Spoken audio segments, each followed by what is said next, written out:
हम Lothar Meyer का परमाणु आयतन वक्र पढ़ेंगे। लोथर मेयर जो थे जर्मन वैज्ञानिक थे, ठीक है। उन्होंने सन 1830 से 1895 के बीच में तत्वों के परमाणु भार और तत्वों के परमाणु आयतन के मध्य एक ग्राफ बनाया था। उन्होंने यह देखा कि वक्र में जब सोडियम, पोटेशियम, रुबिडियम तत्व वक्र के उच्चतम शिखर पर, मतलब वक्र के ऊपर शिखर पर, ठीक है, तथा फ्लोरीन, क्लोरीन और ब्रोमीन चढ़ाव के बीच में, मतलब जो उच्चतम सिरा है उसके थोड़े मध्य स्थित, ठीक है,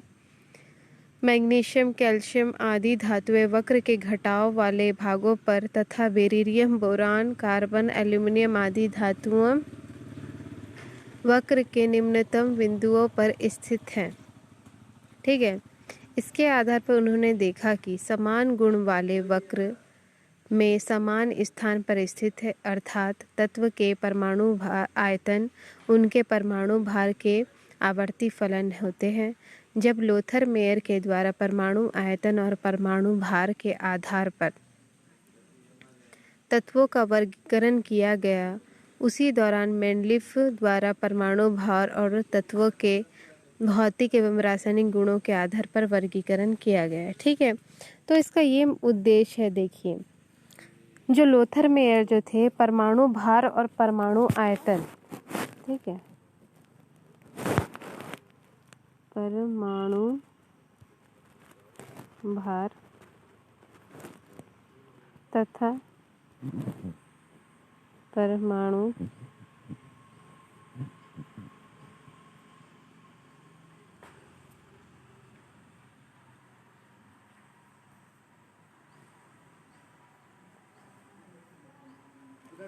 गुड आफ्टरनून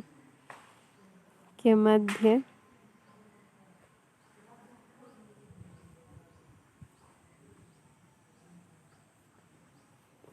वक्र बनाया, ठीक है। इन दोनों के बीच में देखना परमाणु भार और परमाणु आयतन, ये दोनों को आप लोग याद करोगे लोथर मेयर में, ठीक है। परमाणु भार और परमाणु आयतन दोनों के बीच में क्या बनाया गया है, उन्होंने वक्र बनाया। और वक्र में क्या बताया गया है कि जो मतलब पहले वो अरेंज किए, ठीक है, परमाणु आयतन और परमाणु भार में, ठीक है। जैसे कि परमाणु आयतन समझ लो यहाँ पे और परमाणु भार इस दिशा में, ठीक है। तब क्या किए, वो एक ग्राफ प्लॉट किए, एक ग्राफ बनाए। ग्राफ बनाने में क्या हुआ था, जब कोई क्या है कहने का मतलब उच्चतम सिरा है ना, उच्चतम जब सिरा वाले जो तत्व है, जब इनका वो मतलब देखे, उनका गुण देखे, गुणधर्म वगैरह देखे, रासायनिक अभिक्रिया वगैरह देखे, तो जो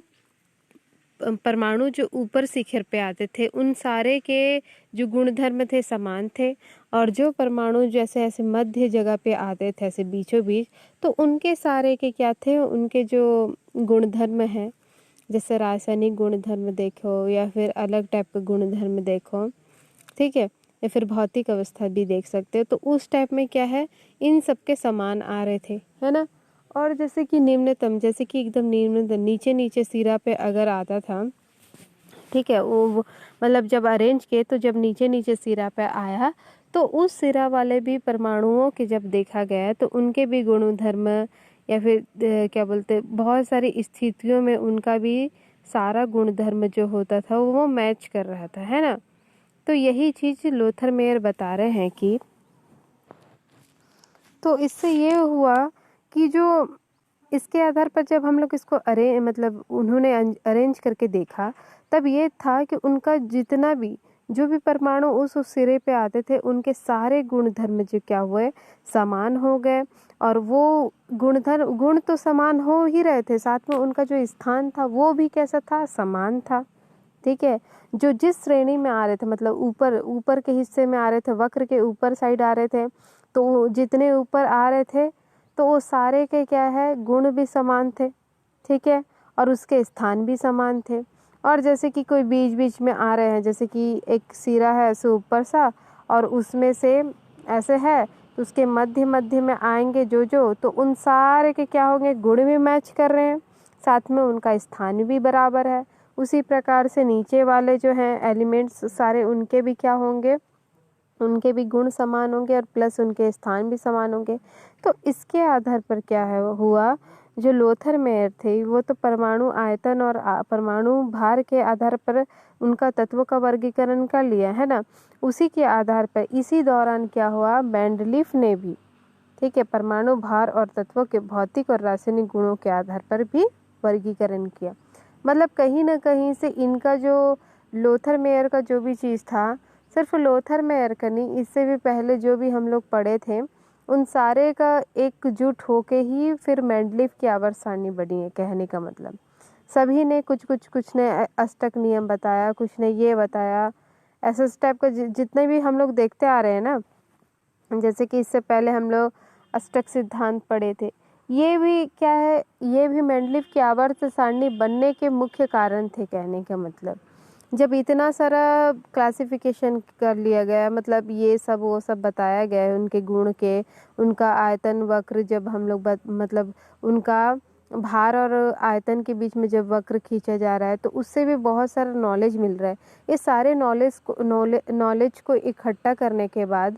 मेंडलीफ को भी एक ध्यान आया कि क्यों ना सब लोग कर रहे हैं, तो फिर उनको भी क्या था, परमाणु भार और भौतिक गुण और रासायनिक गुण के आधार पर हम भी कर रहे थे वर्गीकरण, उस टाइप का रहता है ना। तो उस टाइप का क्या किया उन्होंने भी आवर्त सारणी का निर्माण किया। कहने का मतलब तो इसमें कुछ नहीं करना है आपको, बस ये जाना है। तो देखिए इसी के आधार पर क्या है, जब हम लोग आयतन और भार को क्या करते हैं, कहने मतलब उसके आधार पर परमाणुओं के क्या करते हैं हम लोग,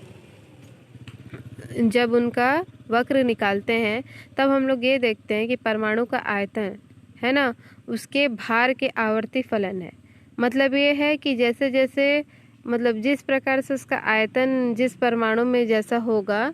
तो उसका फिर भार भी धीरे धीरे बढ़ते जाएगा, तो उसके भी आयतन में चेंजेस आते जाएगा। ठीक है, तो ये चीज़ आपको लिखना है और इसके बाद मैं मेंडलीफ की आवर्त सारणी आपको बताऊंगी।